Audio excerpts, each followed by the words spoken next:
boy Cassius. I'ma grind, get this paper. I'ma shine on the head. YouTube, what is going on? It's the Narrow Talk 23. I'm back with another video. Before we get into the video, YouTube, I need you to hit that like, comment, and subscribe button. Turn on that post notification bell while you at it. Today we got rappers hit with a RICO charge. Let's get straight into it. Most rappers don't actually live the life they talk about in their music, but some of these dudes really came from the streets and still got one foot in. Today, we taking a look at rappers who've been hit with RICO charges. Let's jump right in. Muwop and O-Block. On August 4th, 2020, FBG Duck was shot and killed while shopping in the Gold Coast, a wealthy neighborhood of Chicago.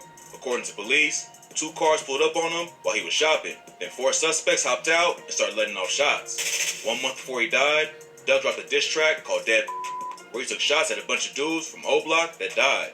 This included well-loved members like T-Roy and Odie Perry. So, rumors quickly went around that O-Block was behind the hit on Duck. Then, in October 2021, police seemed to confirm the rumors. A federal RICO indictment named 5 O-Block affiliates that was allegedly involved in the murder. One of the suspects was Muwop, King Von's right-hand man.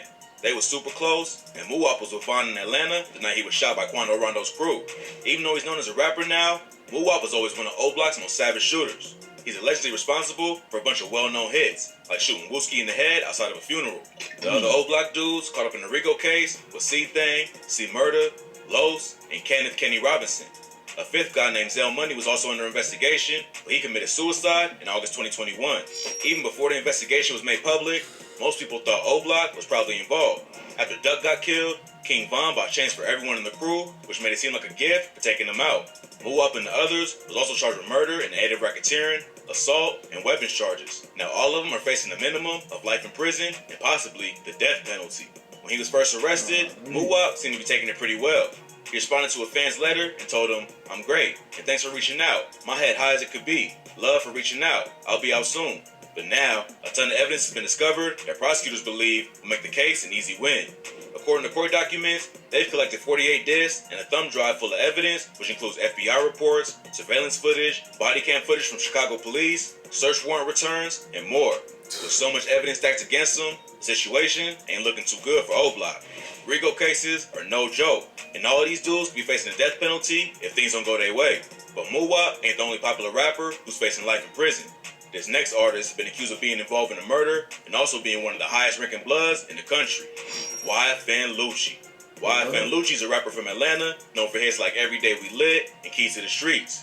In January 2021, a warrant was issued for YFN Lucci's arrest. The Atlanta PD claims that he was the driver during a gang shootout that left his homie dead and another man injured. According to authorities, Lucci and 2 other dudes slipped through the enemy territory and got into a shootout with their ops. One of the dudes in Lucci's car got hit, a man named James Adams. Adams was then shoved out of the car and left for dead while his friends drove off. Police later arrested Leroy Pitts and a Miami rapper named CP3 for the shooting.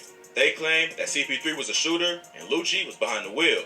So Pitts, CP3, and Lucci was all charged with murder, aggravated assault, and participating in criminal street gang activity. Lucci decided to turn himself in after the warrant was issued, and now he's facing life in prison or even the death penalty.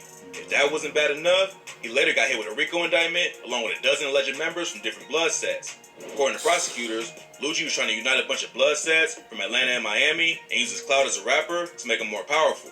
The 2 Atlanta sets, AVG and BG, was named in court documents. Both of these sets are under the Inglewood Family Gangsta Bloods in California. 2 Miami sets, the Bloodhounds and the 13th Ave Boys, was also targeted. The Miami sets are based in the Pork and Beans Project, which Lucci allegedly has ties to.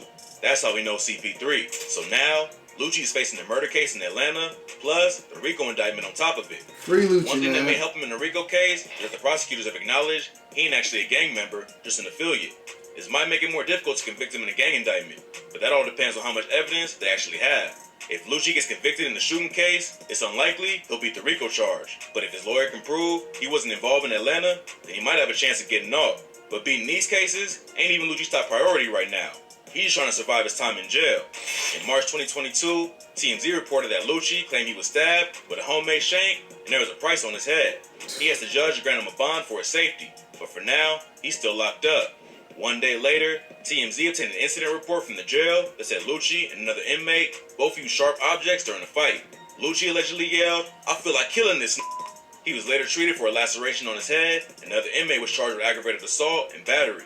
Lucci already has a lot to worry about. Hopefully, he can at least avoid getting taken out before his trial starts. Casanova. Casanova is no stranger to being locked up.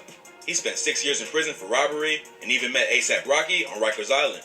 But now, he's facing attempted murder and other charges in a federal RICO case that could earn him a way longer sentence.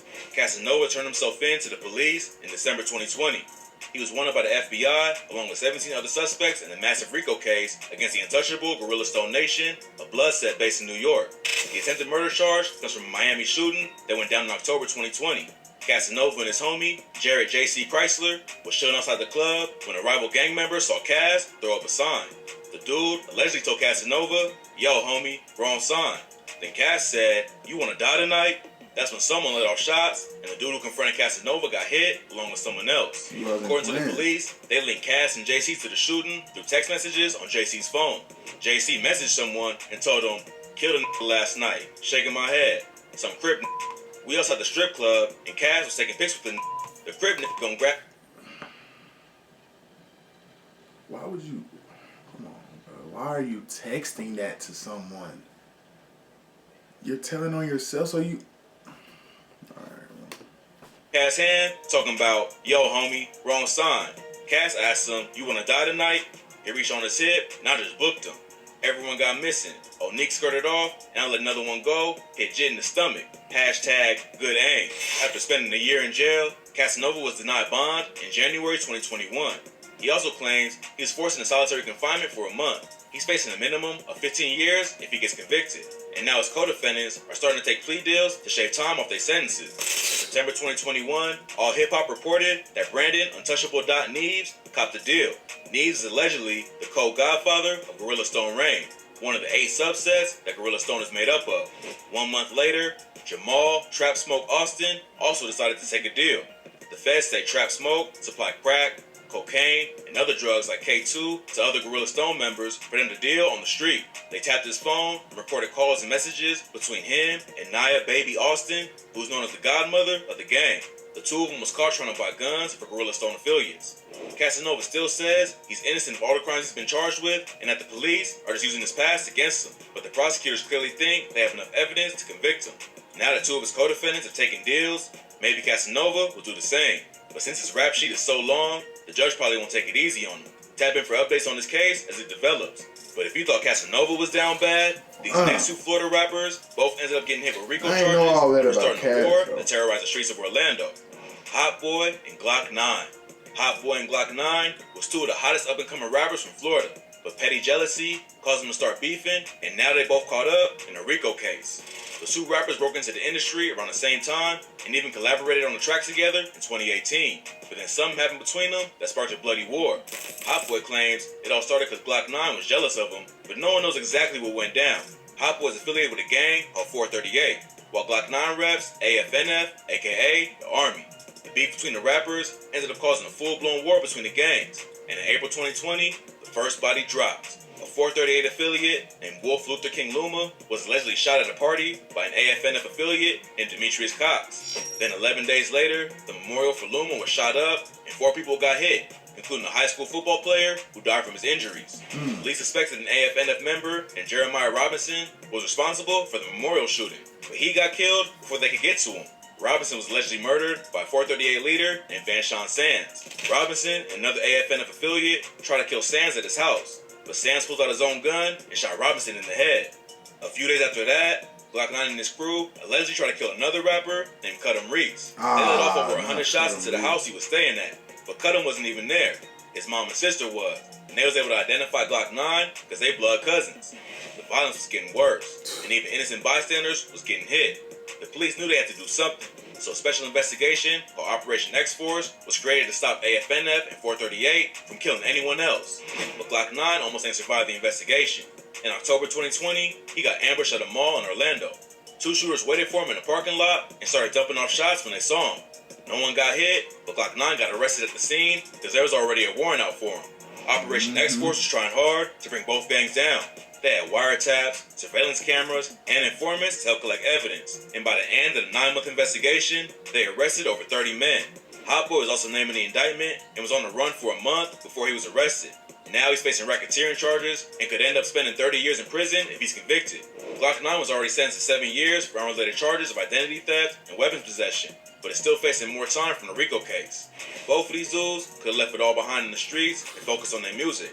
But now, they're looking at some serious time that could likely cost them their career. Hot Boy still has a chance to make it out if he beats the racketeering charge, but Glock 9 is already serving a long sentence and will probably get even more time if he's convicted of racketeering and attempted murder. So, it looks like his rap career might be over. More info on this case will come out once it goes to trial, so stay posted for updates. It don't look too good for them boys. Don't look too good. But nah, YouTube, this is what I need y'all to do. I need y'all to start leaving videos y'all want me to do in the comments. Come on now, YouTube, leave me some feedback. I need y'all to let me know what y'all want to see.